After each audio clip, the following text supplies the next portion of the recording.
Objection. Mr. President. Senator from Alabama. Mr. President, I'm proud to have come from a military family. Our veterans are some of the best people in this country. And because of that, I'm grateful to serve on the Veterans Affairs Committee. Giving back to our veterans has been a passion my whole life. Our men and women in uniform deserve the best medical care available. I'm grateful for every healthcare provider that works for and with our veterans. The mission of the VA is taken from Abraham Lincoln's second inaugural address. Lincoln pledged our country to care for him who shall have borne the battle. That's what the VA is supposed to be about. But today, under the Biden administration, we see the VA increasingly getting distracted from that very important mission. The Biden administration increasingly has the VA involved in politics. Last year, the VA announced they would begin providing taxpayer-funded abortions. Last year. This is something the VA has never, ever done.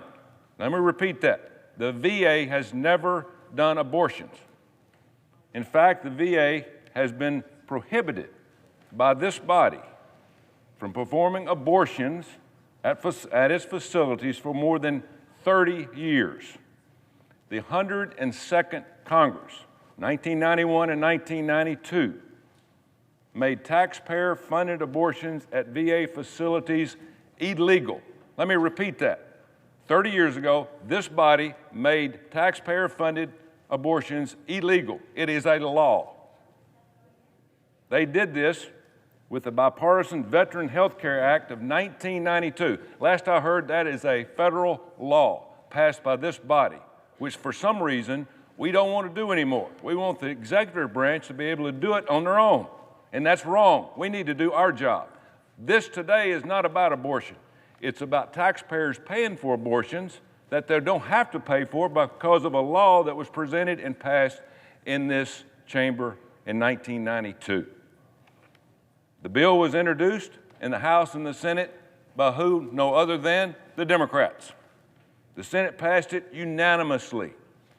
This includes a senator by the name of Joe Biden.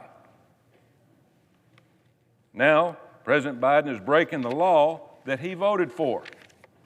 How do you do that? This is a direct violation of federal law. The Biden administration even wants taxpayers on the hook for abortions for veterans' dependents. That's never happened. So we're changing the law on 1600 Pennsylvania Avenue and not in here where we're supposed to do our job. It's got nothing to do with the VA's mission. And the VA won't even tell Congress if they're placing restrictions on abortion. When are they doing it? 5 months, 3 months, 2 months after the baby's born? We can't get any information out of them. They just write the laws themselves.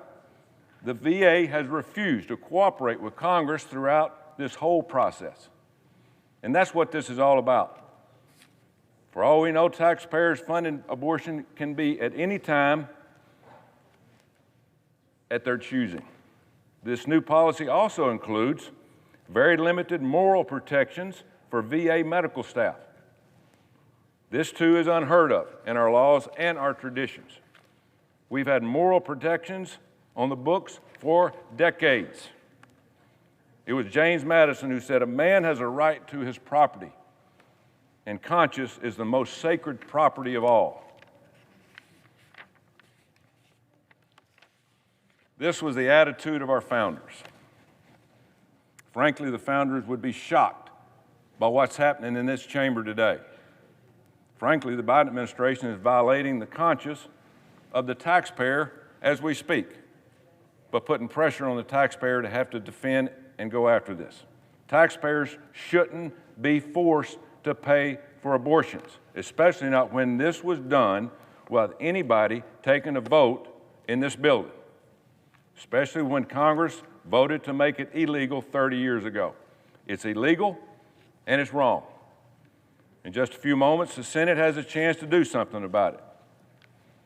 We are going to vote on a bipartisan basis to overturn this rule.